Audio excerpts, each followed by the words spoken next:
Chapitre 5 Ungai Souten. Derrière les nuages, le ciel bleu. La porte de l'appartement claqua. J'ouvris les yeux dans un sursaut. « Myrtille, j'espère que tu es levée et lavée. » Je ne bougeais pas, la tête dans mon oreiller, bien au chaud sous les couvertures. Non, je n'étais ni levée ni lavée. J'avais passé la nuit à me vider l'esprit en regardant des dessins animés Disney en streaming, et je m'étais endormie vers 8 heures du matin. Ma routine depuis bientôt 3 mois. « Myrtille !» répéta ma mère, d'une voix légèrement menaçante. J'allais encore me faire engueuler, et tant pis, plus rien ne m'atteignait désormais. La porte de ma chambre s'ouvrit. « Qu'est-ce que... Ah non, hein !» Ma mère alluma le lustre. Je plissai les yeux, éblouie par la lumière. « Tu m'avais promis !» se désespéra-t-elle. « C'est ton anniversaire aujourd'hui, et on sort !» Je soupirai. « J'ai pas trop envie de... »« On sort !» hurla-t-elle, en manipulant vivement les tiroirs de ma commode. Elle y récupéra quelques vêtements qu'elle jeta sur mon lit, puis elle attrapa la couette qu'elle souva d'un coup. Je me recroquevillai dans mon pyjama que je portais depuis 5 jours. « Tu te lèves et tu te laves ! Je te préviens, si dans 5 minutes tu n'as pas bougé, je te traîne jusqu'à la salle de bain par les cheveux, pigé ?» Je me redressai tel un automate. J'avais pris l'habitude d'obéir à ma mère quand elle en arrivait aux menaces. Parce que je savais pertinemment qu'elle ne plaisantait pas, et surtout parce que pour sa santé, je préférais qu'elle ne monte pas plus haut dans les aigus. J'attrapai les vêtements qu'elle avait laissés sur mon lit, un t-shirt et un pull achetés lors de notre virée à New York 1 an plus tôt. Je souris tristement en repensant à ce voyage et à cette époque insouciante. J'aurais tout donné pour y retourner. Je me lavai et m'habillai sans entrain avant de rejoindre ma mère qui m'attendait dans la cuisine. « Bon, très bien, » souffla-t-elle en m'inspectant de la tête aux pieds. « J'ai réservé à la boîte à crêpes pour 19h15. Et joyeux anniversaire. » Ma maman me tendit une boîte rectangulaire enveloppée de papier vert couvert de mignons petits Père Noël. Une tradition. Mon anniversaire étant en janvier, mes cadeaux étaient toujours emballés dans un reste de papier de Noël. « Oh, merci, c'est gentil, » dis-je avec un sourire discret. Elle ne ménageait pas ses efforts pour me redonner envie d'avancer, mais jusque-là, ça n'avait pas marché. Je n'en étais pas fière, mais je n'étais plus qu'une ombre et vivais comme telle. « Bah, ouvre-le !» m'engueula-t-elle. J'entrepris de défaire le papier sans entrain. « Un nouveau téléphone ?» m'étonnai-je. « Et la toute dernière génération, s'il vous plaît. »« Oui !» approuva ma maman. « Comme tu ne m'avais pas donné d'idée, j'ai pensé que ce serait bien pour garder le contact avec tes copines ou même regarder des films. Tu pourras l'essayer en appelant Armel tout à l'heure. » J'admirais la silhouette de l'appareil imprimé sur le devant de la boîte scellée. Armel et moi ne communiquions plus depuis le jour où j'avais collé une tarte à Baptiste avant de quitter définitivement le lycée. « Merci beaucoup, maman. » Je déposai le coffret à la cellophane intacte sur la table devant moi. Ma mère l'observa un instant avant de laisser échapper un petit soupir de dépit. « Bon, on te sèche les cheveux et on y va. » Je passai la main dans ma chevelure humide. « Oh, pas besoin, je peux sortir comme ça, c'est pas grave. » Ma mère leva vivement le nez vers moi. « Myrtille, il fait moins 3 degrés dehors, alors non, non, non et non, tu ne sors pas sans te sécher les cheveux à moins que tu n'aies envie de te choper une pneumonie et de mourir d'une insuffisance respiratoire !» s'emballa-t-elle. Elle avait commencé en baryton pour finir sur un impressionnant ton de soprano. Une réaction un peu exagérée pour des cheveux humides, mais ma maman n'en pouvait plus de moi, je le savais. Je ne cherchais donc pas à me défendre et attendais passivement la suite de l'engueulade, les 2 mains dans les poches de mon sweat. Elle ferma les yeux un instant pour retrouver son calme. « Pardon, c'est... On va te sécher les cheveux, et ensuite on sort fêter tes 18 ans comme il se doit, » m'annonça-t-elle avec un sourire forcé digne d'un clown de film d'horreur. Je me contentais de hocher la tête en retournant vers ma chambre afin d'y récupérer un sèche-cheveux. Il était 18h55 lorsque nous fîmes claquer la porte de l'appartement derrière nous. Ma maman plaisantait comme un jour d'anniversaire normal, et je m'appliquais à la suivre poliment, m'évertuant à rire ou à sourire pour la rassurer. En réalité, je me foutais d'avoir 18 ans. Ces derniers jours, il m'était même arrivé de souhaiter de ne jamais les fêter. Nous prîmes le métro dans le froid de janvier pour rejoindre Montparnasse et la crêperie qui était notre restaurant officiel depuis 4 ans. Un anniversaire, une fête des mères ou une bonne nouvelle à célébrer, c'était ici que l'on pouvait nous trouver. Ma mère entra la première dans l'établissement encore relativement vide. Je la suivis sans enthousiasme. « Bonjour, nous avons réservé au nom d'Avril », annonça ma maman. « Oui, madame, un instant. » Le serveur s'éloigna vers son carnet de réservation. Ma mère se tourna vers moi pour me sourire. « Ça va, tu es contente ? Tu vas pouvoir te régaler avec tes crêpes préférées, une savoyarde et une beurre citron. Oh, et c'est champagne ce soir, hein. 18 ans, c'est important. » Je pinçai les lèvres. Du champagne, la boisson de la joie, de la fête et du bonheur. Pas sûr qu'il s'agisse du breuvage adapté à la situation. Moi, le sentiment qui me ravageait là tout de suite, c'était le désespoir, le vide, la tristesse, la honte, la culpabilité. Pas une seconde ne passait désormais sans que je ne pense à mon petit truc gris que j'aimais et que je détestais en même temps. Myrtille ! M'appela soudain ma mère en tapant du pied. Je secouai la tête pour revenir à moi. J'avais déconnecté. Hein ?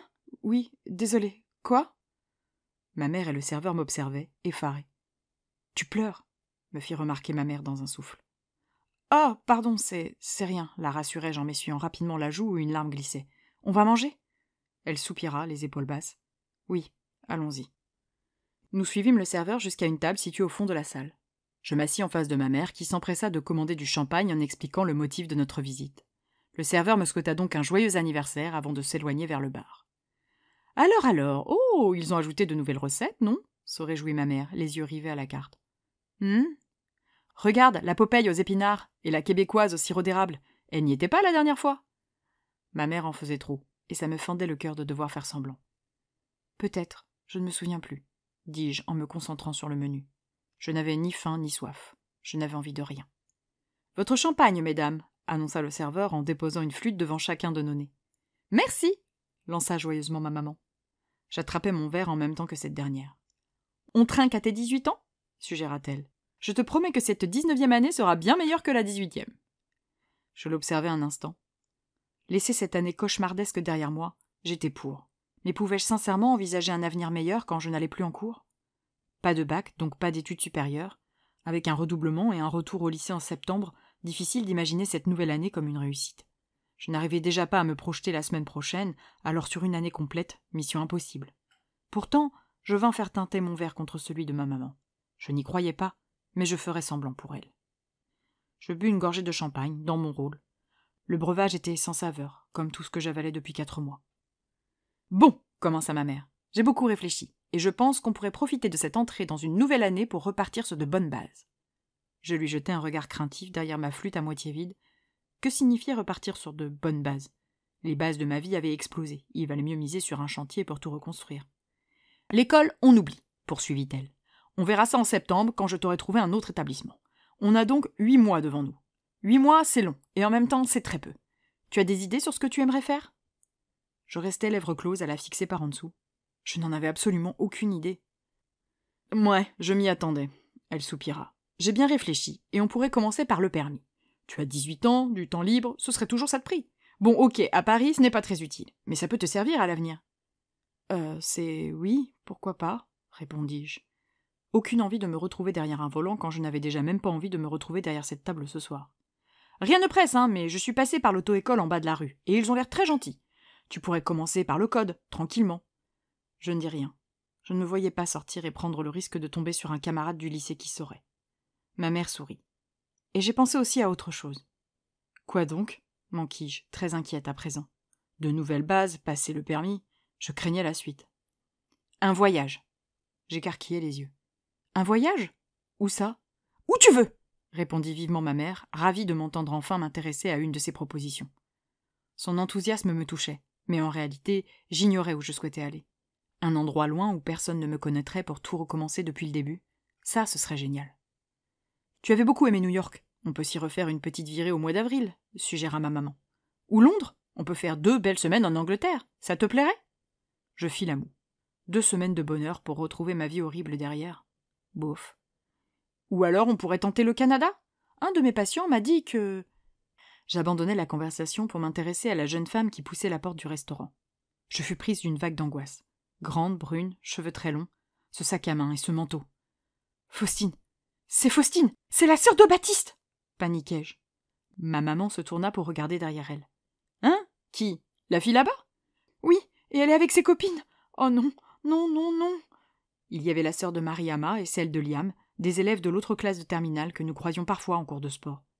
Myrtille, calme-toi enfin, qu'est-ce qu'on en a à faire de... Je ne veux pas les voir ! Je veux partir, maman, je veux partir ! Implorai-je. Je tremblais, ratatinée sur ma chaise, le nez dans la table pour qu'on ne me voie plus. Je ne cherchais qu'à disparaître. Myrtille, ce n'est rien, calme-toi. Ils vont aller s'asseoir plus loin de toute façon, il n'y a pas de place libre ici. Je veux partir, maman, je veux partir, répétai-je. Les larmes se mirent à couler sur mes joues. J'avais peur de leur regard et de leur jugement. Je ne voulais plus supporter ça. Plus jamais. Et allez, respire, ma puce. Tout va bien, ce n'est rien. On va attendre qu'il s'installe et tu pourras reprendre ton repas d'anniversaire normalement, d'accord ? Je veux pas, je veux plus. Je veux rentrer à la maison, pleurai-je. Myrtille, calme-toi. Un problème, madame ? intervint le serveur. Non, rien du tout, merci. Vous pouvez disposer, l'envoya poliment promener ma mère. J'avais du mal à respirer et les larmes me brouillaient la vue. Ils me regardaient tous, le doigt tendu, le sourire goguenard, et ils chuchotaient. Tu sais ce qu'elle a fait? Meurtrière, inconsciente, irresponsable. Moi, à sa place. Ces voix horribles dans ma tête qui ne me quittaient plus depuis des mois et dont je ne parvenais à me débarrasser qu'en dormant. Le noir de l'inconscience, c'était la seule chose qui m'apaisait. J'aurais voulu le faire durer, toujours. Je voulais que tout s'arrête. Je voulais ne plus rien ressentir. Cesser d'exister. Myrtille, s'il te plaît, regarde-moi, ordonna ma mère d'une voix ferme. Je levai le nez vers elle, à bout de souffle. S'il te plaît, maman, laisse-moi rentrer à la maison, gémis-je, au supplice. Mais c'est ton anniversaire, tu as 18 ans, c'est une fête. S'il te plaît, maman, s'il te plaît, implorai-je.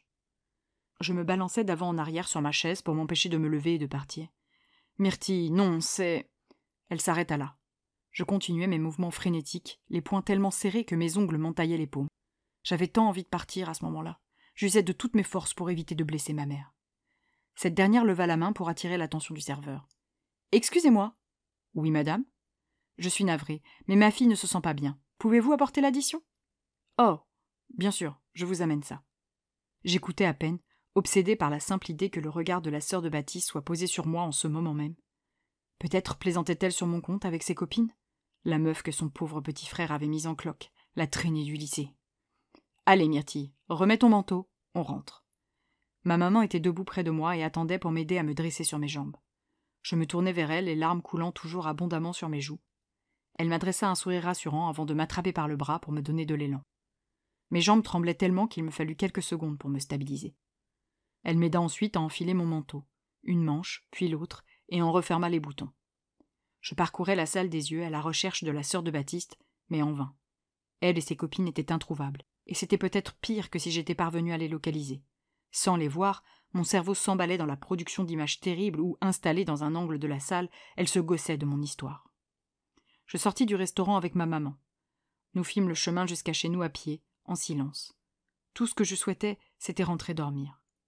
De retour à l'appartement, je me réfugiai dans ma chambre et me jetai sur mon lit sans même me défaire de mon manteau. J'attrapai un bout de couette que je rabattis sur moi et pleurai dans mon oreiller qui avait essuyé tant de peine ces dernières semaines. Je voulais que la douleur s'arrête. Je voulais que les regrets et la honte disparaissent. Je voulais remonter le temps, revenir 6 mois plus tôt et lui dire non. Je voulais oublier les médecins, les prises de sang et les échographies. Je voulais que tout ça n'ait jamais existé. Je voulais dormir. Je fermai les paupières et me laissai partir. Ici, dans ma chambre, je ne craignais rien d'autre que les images que j'avais dans la tête. Et c'était déjà bien suffisant. Je fus réveillé par 2 coups contre ma porte. Je rouvris les yeux, toujours habillé de mon manteau, à moitié roulé dans ma couette. La porte s'entrebâilla. « Je peux » demanda ma maman. « Oui, entre » répondis-je d'une voix minuscule. Ma mère passa le seuil de ma chambre. Je ne bougeais pas, allongé sur mon lit, la tête dans l'oreiller. Je n'avais plus la force de quoi que ce soit. Elle vint s'asseoir sur le bord du lit, tout près de moi, et posa sa main sur ma joue sans un mot. Je ne réagis pas. Même la tendresse de ma maman ne m'émouvait plus. « J'ai parlé à ton père » m'annonça-t-elle, la gorge serrée. Je me redressai d'un bond sur mon lit, horrifié. « Hein? Mais là tout de suite ?» Elle opina du menton. Il était 4 heures du matin chez lui, mais c'était une urgence. « Tu lui as parlé de... » Je m'interrompis, incapable de terminer ma phrase. Ma mère secoua la tête. « Non, je ne lui ai pas parlé de ce qui s'est passé en septembre. Je lui ai expliqué que tu avais eu des soucis au lycée, que tu avais décroché, que tu n'allais plus en cours et que ton état devenait très préoccupant. »« Et il a dit quoi ?» demandai-je, inquiète. Pour sûr, cette nouvelle n'allait pas ravir mon père, prof de français. Ma maman sourit tristement. « Rien. Il a peur pour toi, autant que moi, et... » Elle s'arrêta là pour regarder en l'air et s'empêcher de pleurer. Je restais pendu à ses lèvres. « Pour une fois, reprit-elle en reniflant, il a fait l'effort de m'écouter, et je crois qu'il a compris la gravité de la situation. On a discuté plus d'1 heure pour trouver une solution, et il m'a fait une proposition. » Je fronçai les sourcils. « Laquelle ? » « Il est prêt à t'accueillir chez lui avec Yumiko et sa fille jusqu'au mois d'août. Au moins jusqu'au mois d'août. » La peine me submergea. « Tu veux te débarrasser de moi ?»« Non, pas du tout, Myrtille, et je t'interdis de penser ça. Mais ça va bientôt faire 6 mois que je cherche à te venir en aide. 6 mois que je mets en œuvre tout ce que je peux pour te sortir du noir, que je te tire dans tous les sens et que ça ne marche pas. » Sa phrase avait terminé dans un trémolo. Maman, ce n'est pas ta faute, tentai-je de la rassurer. Elle se passa les 2 mains sur le visage. On ne peut pas continuer ainsi. Je m'inquiète pour toi et pour ton avenir. Je comprends ta détresse, j'imagine ce que tu ressens, mais je ne veux pas que tu t'enfonces dans la dépression jusqu'au point de non-retour. J'ouvris la bouche pour répondre, mais ne prononçai aucun mot. Impossible de lui promettre que je ne tomberais pas plus bas. Aujourd'hui, j'allais plus mal qu'il y a une semaine, et bien pire qu'1 mois plus tôt. J'avais la sensation d'avoir amorcé une longue chute dans un puits sans fond. Je pense qu'il faut que tu changes tout, poursuivit-elle. Je sais que tu n'as jamais eu envie d'aller voir ton père depuis son déménagement, parce que c'est loin, parce que tu n'as jamais été attiré par l'Asie. Mais partir dans un pays inconnu, vivre de nouvelles aventures avec de nouveaux amis pourrait te faire beaucoup de bien. Mathieu m'a dit que si tu le désirais, il y aurait une place pour toi en septembre au lycée français de Kyoto où il enseigne. L'année n'est pas donnée, mais je préfère payer ça plutôt qu'un cercueil. Je baissai le nez, honteuse. Ma mère était logique et clairvoyante. Elle avait tout compris. Elle s'essuya les joues. Tu pourrais passer ton bac là-bas, changer d'air, découvrir une autre culture. En plus, la fille de Yumiko a juste 2 ans de moins que toi. Tu aurais une petite sœur. Elle rit, émue à l'idée que je fasse enfin partie d'une fratrie. Elle semblait placer tous ses espoirs dans ce voyage, mais je ne savais pas trop. Retrouver mon père que je n'avais pas vu depuis 5 ans, déménager dans un pays avec lequel je n'avais aucune affinité et dont mes connaissances se résumaient à sushi, samouraï et Dragon Ball. Et en même temps, partir loin, c'était exactement ce à quoi j'aspirais. Tout reprendre de zéro avec des gens qui ignoraient tout de mon histoire, c'était génial, le plus beau des nouveaux départs. Il y avait juste un petit détail qui me chiffonnait. Je serais loin de ma mère. Je sais que c'est un peu soudain comme proposition, essaya-t-elle de me rassurer, mais je pense que c'est exactement ce dont tu as besoin. Elle renifla. Mais toi, balbutiai-je. Moi, tout ce que je veux, c'est que tu te sentes mieux. Et si être loin de tout, y compris de moi, t'aide à remonter la pente, alors n'hésite pas une seconde. J'observais le visage de ma mère marqué par ces longs mois d'inquiétude. Elle avait fait tout ce qui était en son pouvoir pour m'aider. Elle avait été au bout de son dévouement. Elle ne pouvait pas faire plus. Par respect pour ma mère et son soutien indéfectible, je devais essayer. Et puis, si ça ne marchait pas, je pouvais toujours rentrer au mois d'août et retrouver le lycée en septembre pour une nouvelle année de terminale. Je pense que c'est une bonne idée, reconnus-je dans un murmure. Le visage de ma maman s'éclaira d'un sourire débordant d'espoir. C'est vrai? Tu veux bien y aller? Oui, je crois que ça me ferait du bien de partir. Oh, ma puce! S'exclama-t-elle en me prenant dans ses bras. Elle semblait soulagée. Je la serrai contre moi en fermant les yeux. Je n'étais pas la seule à souffrir, et m'éloigner lui permettrait de souffler un peu. Je n'avais étonnamment pas peur à ce moment-là. J'étais sans émotion, ni joie, ni tristesse. Peut-être une solution?